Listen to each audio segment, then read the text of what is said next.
Good morning. What is happening? Party people. Once again, it's your main man, Coach Fire in the building, talking Knicks. I appreciate y'all watching these early morning videos and stuff like that, most definitely. Thank you to everybody who tuned into the Candy Corner last night. I think that was a really fun show. Uh, I woke up this morning to a couple of things. When I logged on Twitter, first thing I saw from me, Respect fan, uh, was that the front office failed us. They didn't fail us.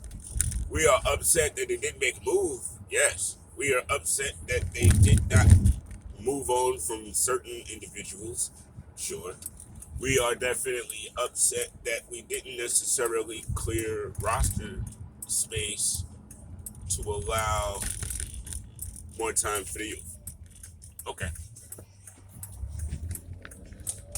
There might have been a good trade or two out there, but I guess honestly, at the end of the day, and that whole thing about folk didn't want what we had now.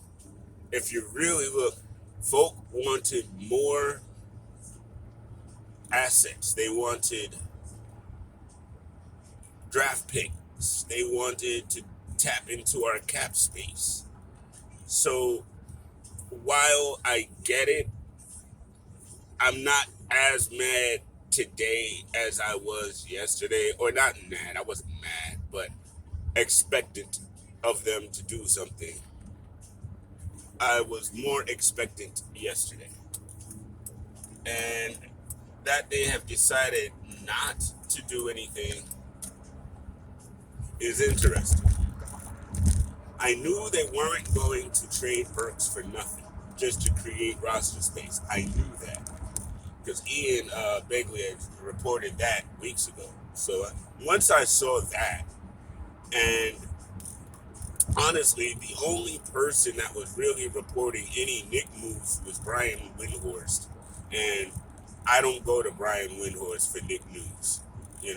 Sorry, I don't. He's a little bit of a TMZer when it comes to his headlines and stuff like that. And I even watched his approach with this Harden stuff.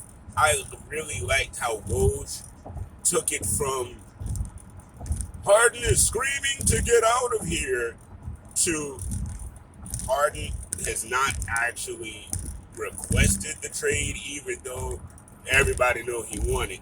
So that his image of ripping apart teams and bouncing from teams and pretty much the sucker stuff that he does with these teams, he didn't want that to be one of the little ancillary reasons. So I kind of like how Woj actually took the hype out of the story and just allowed for the trade to take place. You know what I mean? I watched that. Ian Begley is very careful and very considerate with his news. So is Woj. So if those two cats aren't reporting on my Knicks, I'm not really paying attention to anybody else. No Empire Sports, not Windhorse, Windbag, whatever you want to call them. Nah, no thank you. Because, again, them jokers had us believing we was getting Goran Dragic yesterday morning and getting rid of a whole bunch of assets for him. Now, that might have been one of the deals that were out there. But that deal sucked for us. That deal wasn't going to help us. So I'm like, yeah, no, that doesn't make sense, and I'm glad they didn't do it. And if those were the type of deals that we were seeing, I'm really glad we didn't pull a trigger. And on the other side of that, now that Dennis Schroeder is in Houston, John Wall is extremely available, but I'm glad we didn't jump to do that and take on that salary. Plus, he's also off injured, so I'm sometimes doing nothing is doing something. I've come to realize that. And again, not everybody's going to agree with me on how I view that, and I get that. I get that. But I got a feeling they're going out for Brunson, especially now that their roster has changed the way that it has. And that might be a good move for us. Terry Rozier might be a good move for us. I don't know. We got to see. But I I believed in Leon in the front office last season. I did.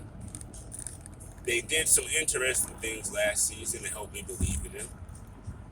They made a mistake in the offseason. And I think they realized that. And I'm not knocking Fournier or anybody, but it just wasn't a right fit. It wasn't how we get down. And I really, really think that put the front office and the coaching staff in some problems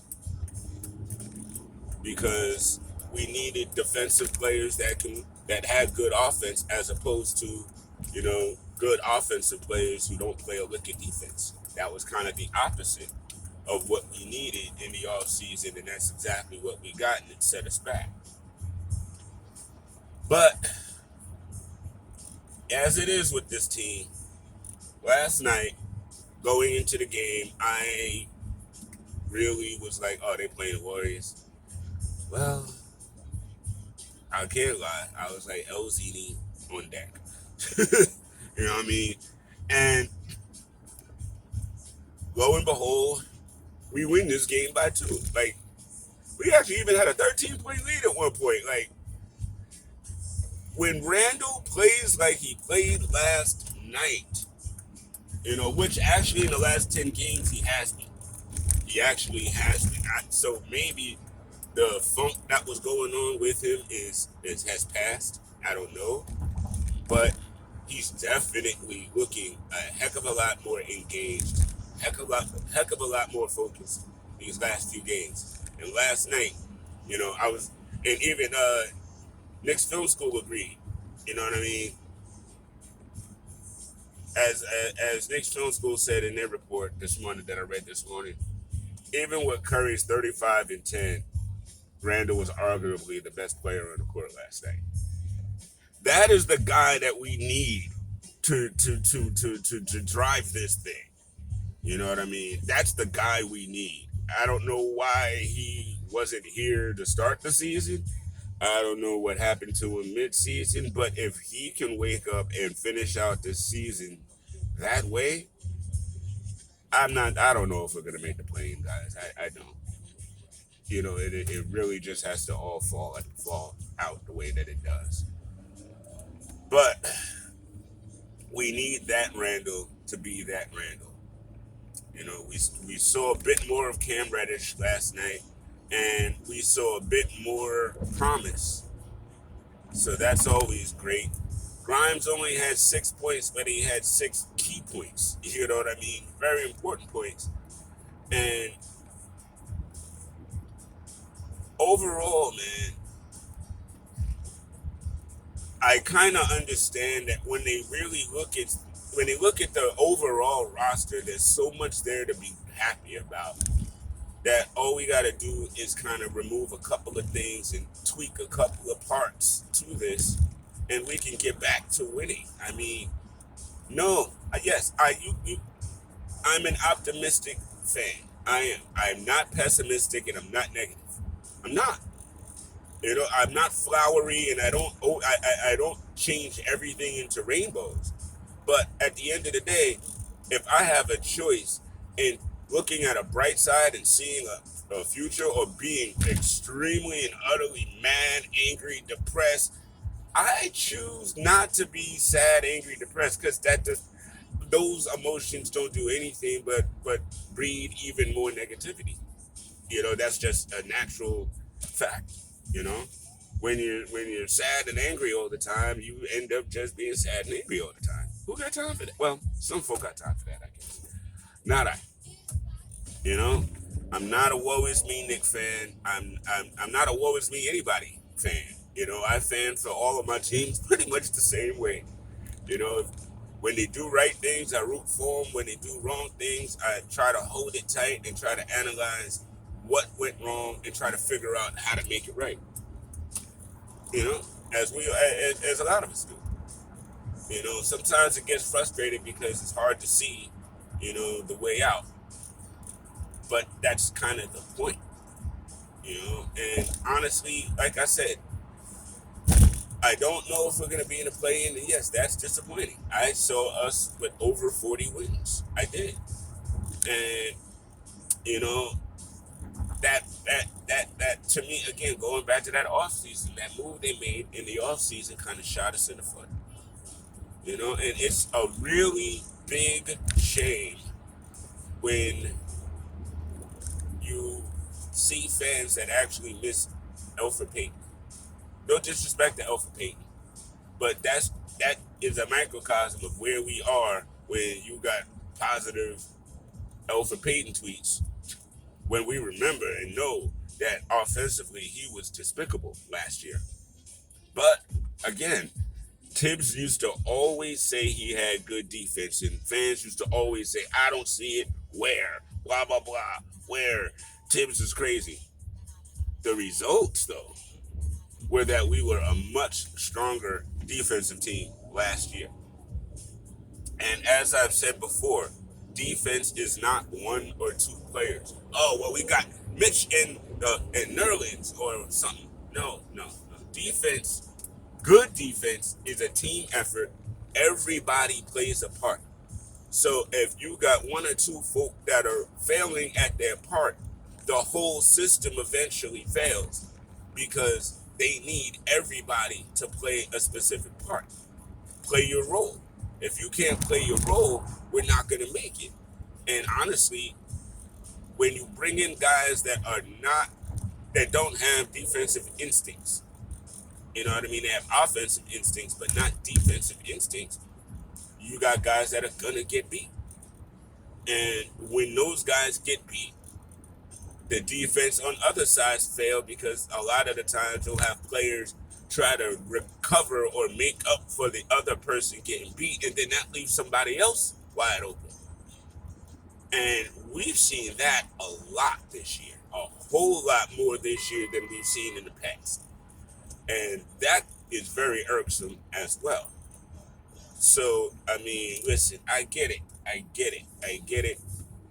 We're not doing well. It's not like it was last year. Yes, it's not. Do I think the coaching has changed much since from last year? No, I actually don't.